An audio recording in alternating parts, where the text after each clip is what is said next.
보신 본문으로 품위 있게 질서 있게라는 제목으로 잠시 말씀의 은혜를 나누겠습니다. 혹시 외국이나 다른 나라 문화에서 그 나라의 예배를 혹시 참여해 보신 적이 있으신지 모르겠는데요. 침례교만 가도 여러분 혹시 예전에 한번 카나다인의 교회에 한번 예배를 드린 적이 있는데 마침 그날 침례식이 있었습니다. 근데 보통 장로교회는 세례로 이렇게 약식으로 하는데 침례교회는 아예 그냥 이 뭐죠? 이거를 갖다 놓고 욕조를 갖다 놓고 그 안에 다 들어가서 그냥 푹 잠그고 나와서 또 옷을 갈아입고 이러더라고요. 좀 우리 장로교인으로서 이렇게 경험해 보지 못한, 또 제가 아프리카 한번 기회가 되면 아프리카 이 성도들하고도 한번 예배를 한번 드려보고 싶은 마음이 있는데 혹시 보신 적이 있는지 모르겠습니다. 저는 영상으로는 봤는데 이 아프리카 성도들은 저희처럼 이렇게 점잖하게 이렇게 드리는 예배가 아니라 다 일어나서, 그리고 저희 1시간 정도 남짓 예배 드리지만 아프리카 계열의 이 교회 성도들은 2시간을 열정적으로, 어떤 교회는 한 3시간까지, 그러니까 엄청나죠. 그래서 이 분위기가, 예배 분위기가, 그리고 예배 순서도 굉장히 다르고, 그래서 성도들 이 반응도 굉장히 열정적입니다. 예배 중에 목사가 이렇게 설교하면 막 손 들고 막 할렐루야 막 이러고 막 박수도 치고, 우리 문화에서는 좀 낯설고 좀 어색한 그런 문화죠. 여러분, 하물며 1세기, 지금으로부터 약 2000년 전, 그리고 고린도라고 하는 그 지역에 있는 교회의 예배는 어땠을까? 우리가 타임머신을 타고 한번 쭉 가본다고 상상을 해봐도 우리가 알 수 있는 방법은 그 시대의 자료밖에 없습니다. 그 시대의 예배가 어떻게 이루어졌는가는 정확하게 우리가 재구성할 수는 없지만, 오늘 본문에서 그나마 1세기의 예배들이 어떻게 됐을까, 특별히 고린도 지역의 예배는 어땠을까, 그리고 바울은 이제 오늘 14장을 마무리하면서 이 예배에 대한 이야기를 마무리하고 있습니다.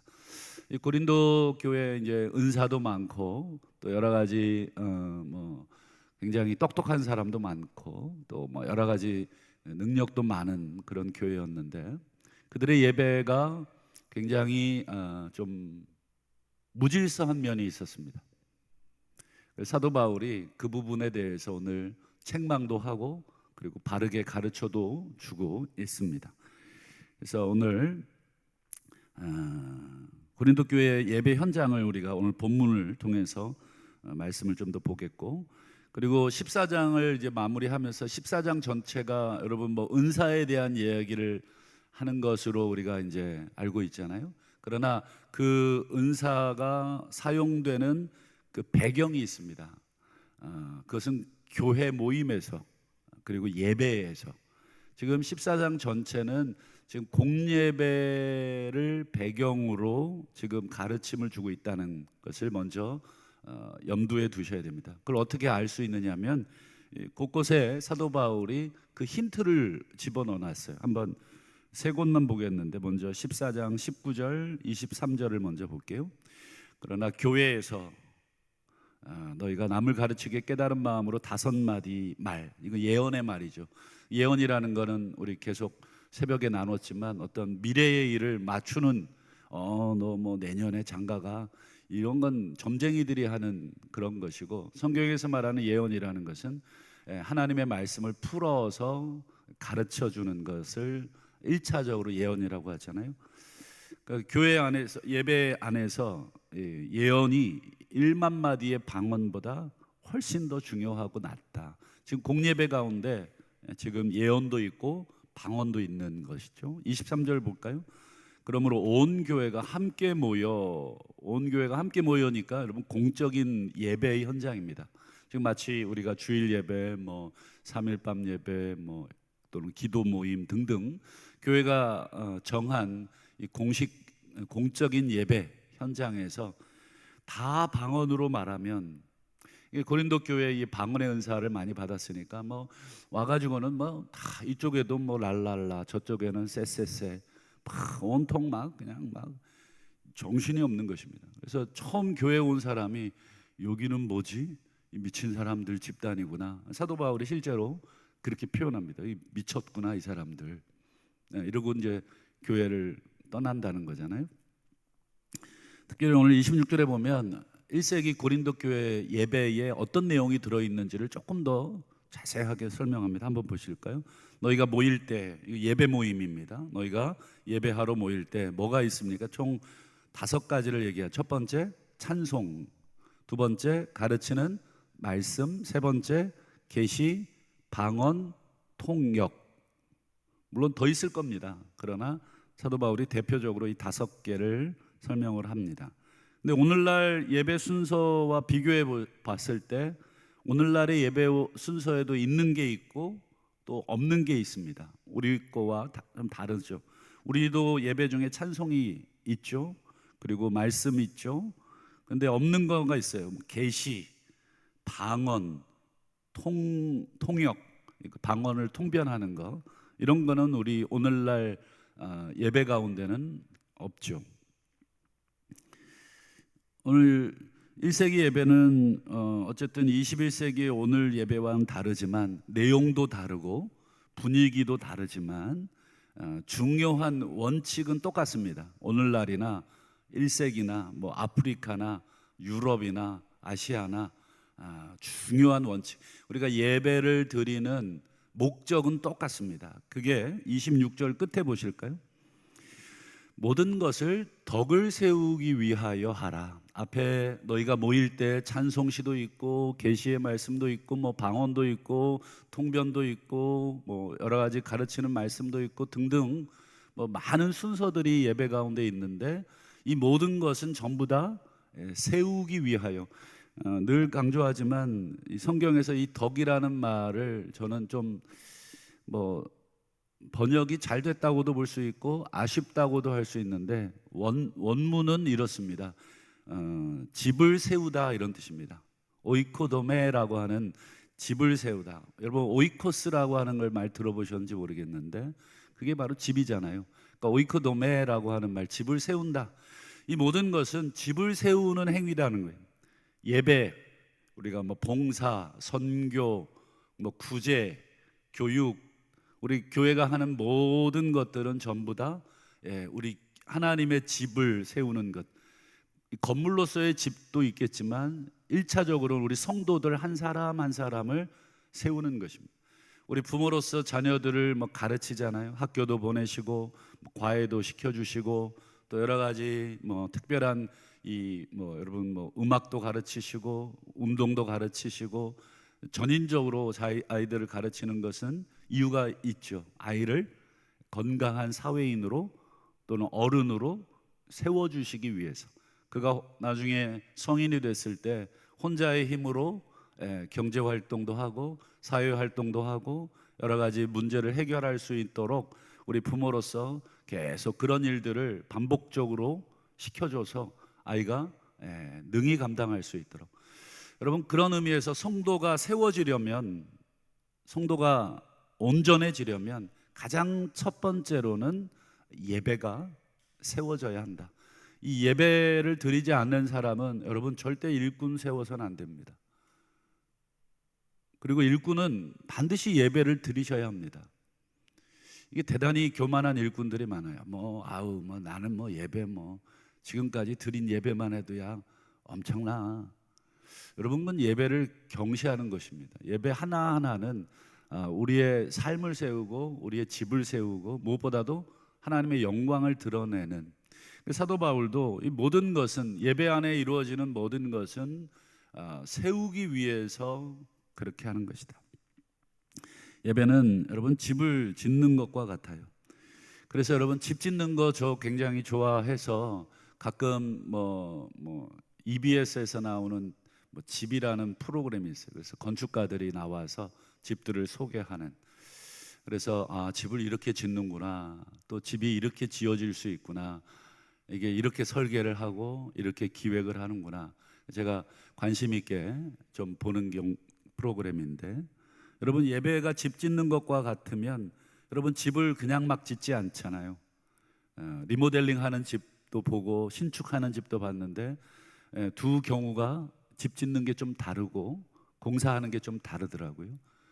좌우간 이 집 짓는 것과 예배가 같다 그러면 예배에도 기초가 있고, 그리고 기둥이 있고, 그리고 뭐 거기에 이제 우리가 뭐 예쁘게 벽지도 바르고 또 필요한 것들을 또 이렇게 배치도 하고 합니다. 좌우간 이 예배 안에 있는 모든 요소들은 다 중요한 요소, 흔들 수 있는 요소가 있고 흔들 수 없는 요소가 있고, 첨가할 수 있는 요소가 있고 뺄 수 없는 요소가 있고, 굉장히 중요한 것입니다. 그래서 오늘날 우리가 드리는 예배의 순서들, 여러분 아마 그냥 어릴 때 아무 생각 없이 그냥 익숙하게 예배를 드려서 이 순서가 어떻게 구성이 되어 있는지를 잘 모르잖아요. 먼저 우리 가장 중요한 거는 이 찬양대의 찬양으로 시작을 하고, 그리고 목회자가 예배를 초대하는 기도를 하고, 하나님의 영광을 다시금 오도록 하는 기도를 하고, 또 그 안에 여러 가지 예배의 요소가 있는데, 특별히 크게 두 가지로 우리가 여러분 예배를 드릴 때 기억을 하셔야 됩니다. 첫 번째는 하나님께 올려드리는 요소가 예배 가운데 반드시 있습니다. 두 번째는 하나님으로부터 우리가 받는 요소가 있습니다. 여러분 하나님께 올려드리는 그 예배의 요소들이 뭐가 있겠습니까? 첫 번째는 기도, 찬송, 그리고 또 뭐가 있겠습니까? 예물. 이 정도가 하나님께 올려드리는 것입니다. 그래서 굉장히 중요한 의식들이죠. 그리고 받는 요소는 어떤 것들이 있겠습니까? 말씀을 받고, 그리고 하나님으로부터는 축복을 받고, 그래서 축도가 맨 마지막에 예수 그리스도 은혜, 하나님 사랑, 성령의 함께 하심이 우리와 있을지어다 라고 하는 그 성경의 축복의 말을 마지막에 우리가 받고 이 문을 열고 나가서 세상 가운데 다시 이 축복을 선포하고 또 보여주고 나누어 주는 존재, 크게 올려드리는 요소 그리고 받는 요소가 이 예배 가운데 있어요. 뭐 여기에 우리가 조금 더 몇 가지를 더 첨가할 수는 있겠지만, 기본적으로 이 두 가지 중요한 요소가 우리를 세우는 것입니다. 바울도 이 1세기의 고린도 교인들에게 너희들이 예배 가운데 이 무질서하게 막 너희들이 원하는 대로, 물론 1세기의 고린도 교회 예배는 우리보다는 조금 더 자유로웠습니다. 그렇다고 막 방종할 정도로 되어서는 안 된다. 그게 바로 27절인데요. 한번 보실까요? 예배 가운데 이제 방언을 말하는 순서가 있는데, 방언을 전부 거의 대부분의 성도들이 방언 기도를 할 줄 알아요. 그런데 바울이 제한을 둡니다. 2사람 정도만 방언 기도를 해라.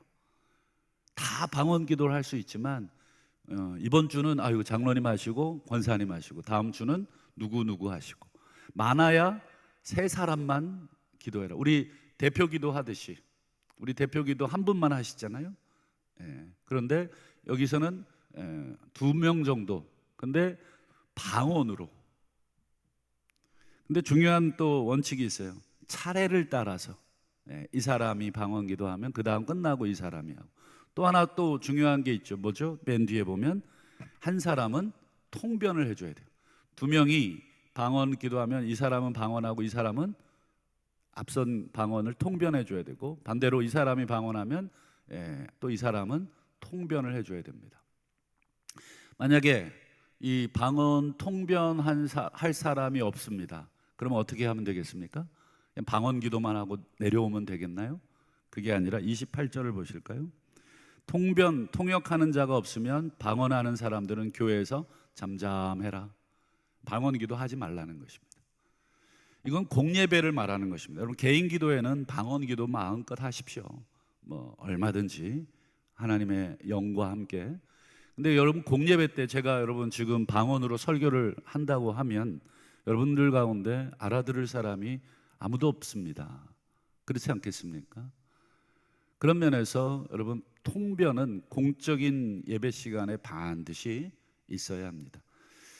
방언으로 말하고 통변이 없으면 마치 미국 분을 모셔다가 영어로 설교를 시키고 여러분들에게 알아서 이해하시라고 이렇게 하는, 여러분 은혜도 안 되고 뭔 소리인지도 모르고 그냥 답답하게 앉았다가 가는 거예요. 그러면 내가 세워지지를 않습니다. 내 영혼이 세워지질 않고 내 신앙이 세워지지 않고 집이 세워지지 않는 것처럼 내가 예배를 드렸는데 이게 도대체 하나님으로부터 오는 그런 은혜를 받지 못해서 세워지질 않는다.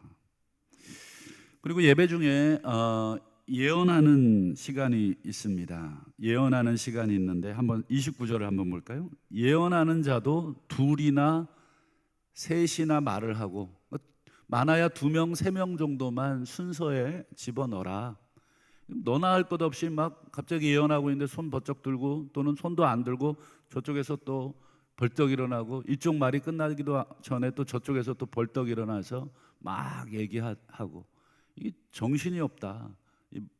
믿지 않는 사람들이 우리의 예배를 보고 얘네들은 지금 뭐 하나 예의도 없고 질서도 없고 소란하기만 하고 이런 인상을 주지 않도록 하라. 그러면서 더 중요한 걸 합니다. 뒤에 보세요. 다른 이들은 분별해라. 무슨 뜻이겠습니까? 예언은 방언이 아닙니다. 그냥 그들이 알아들을 수 있는 말, 아마 그리스어로 했겠죠. 헬라어로 했을 겁니다. 근데 알아들을 수 있는 헬라어로 말을 했지만 그 말의 진위를 분별해야 된다. 여러분, 굉장히 중요한 것입니다.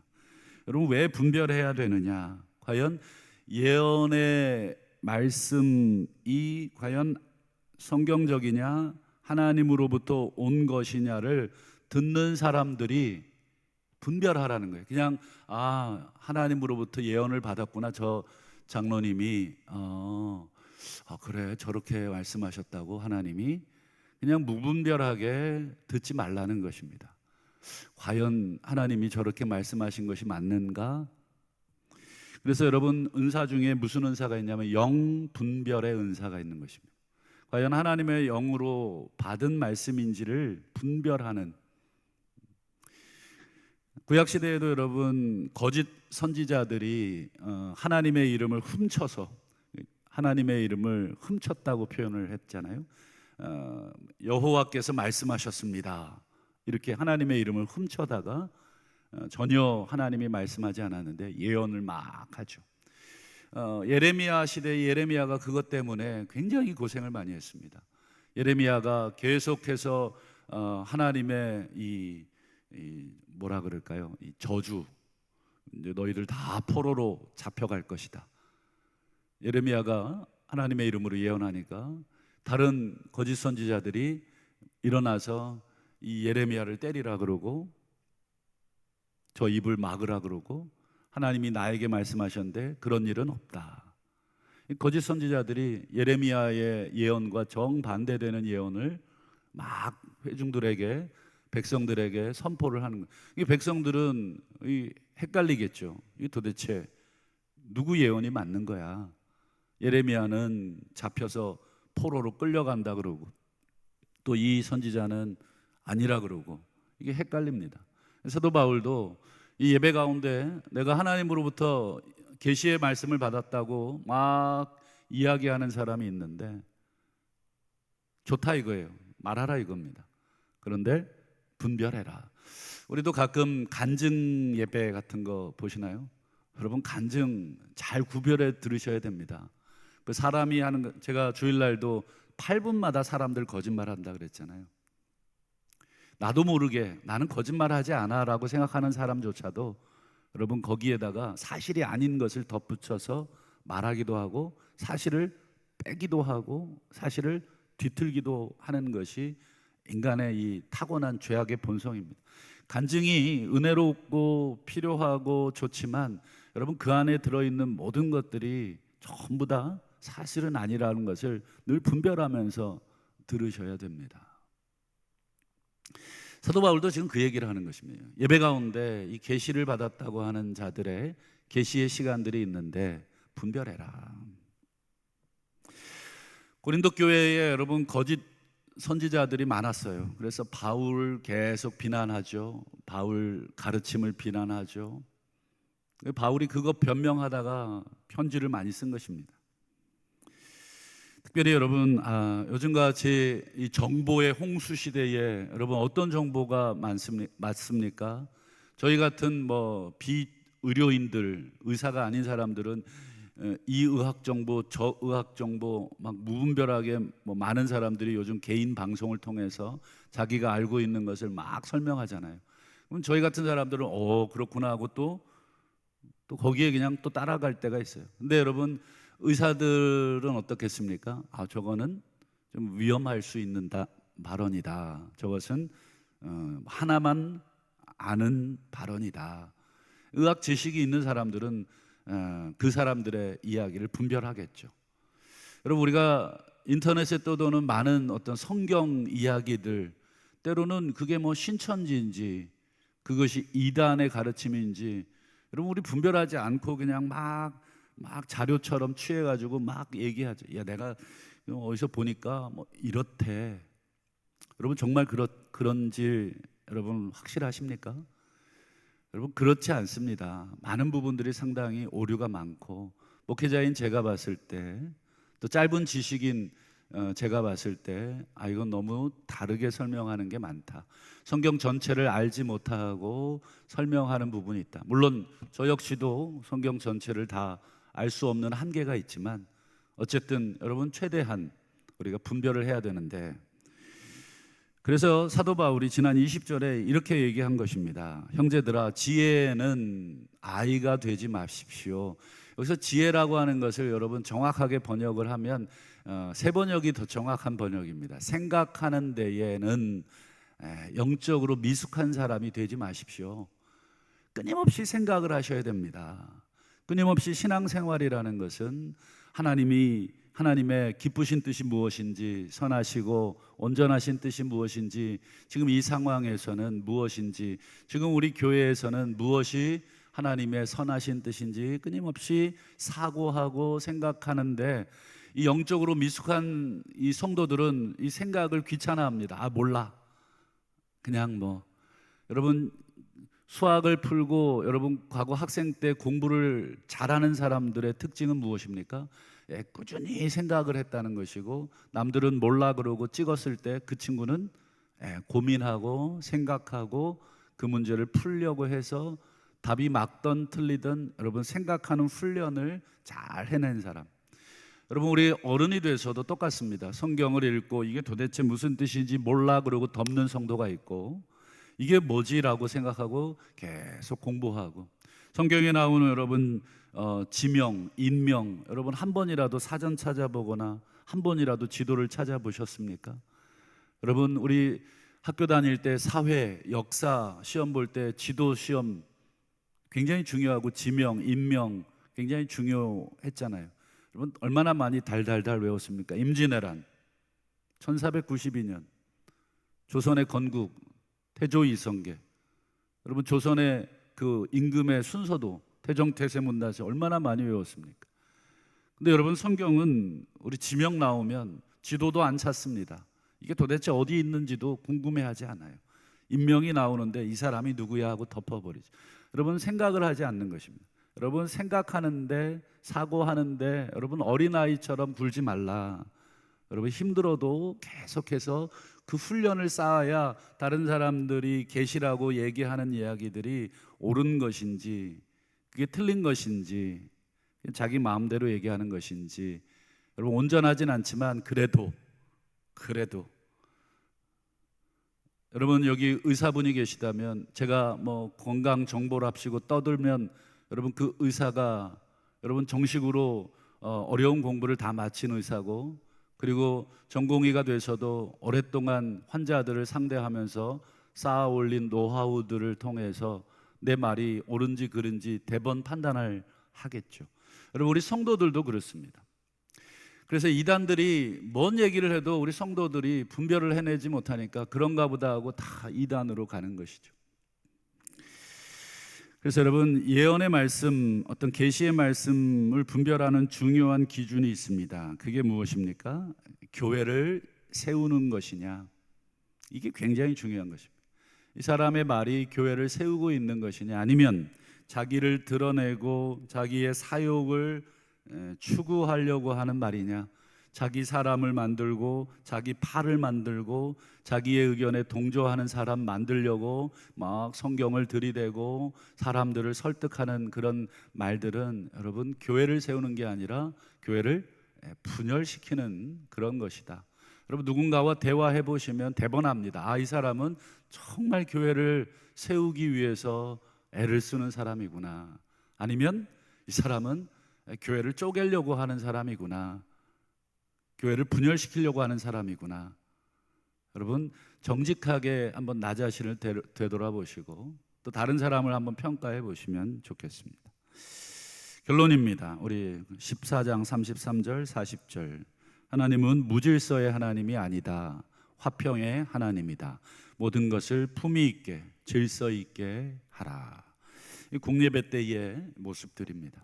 여러분, 예배 가운데 하나님은 우리를 세우시기를 원하시고, 찬송을 통해, 말씀을 통해, 기도를 통해, 예언을 통해, 계시를 통해, 방언을 통해, 통변을 통해, 여러 가지 모든 은사들이 풍성함을 통해 우리는 날마다 하나님의 집으로서, 성전으로서 세워지고 있으면 이 예배는 정말 하나님이 기뻐하시는 예배고, 그 예배자는 하나님이 기뻐하는 예배자인데, 예배를 드리면 더 무너지고 또 예배를 오지 않는 그런 모습들이 있거든.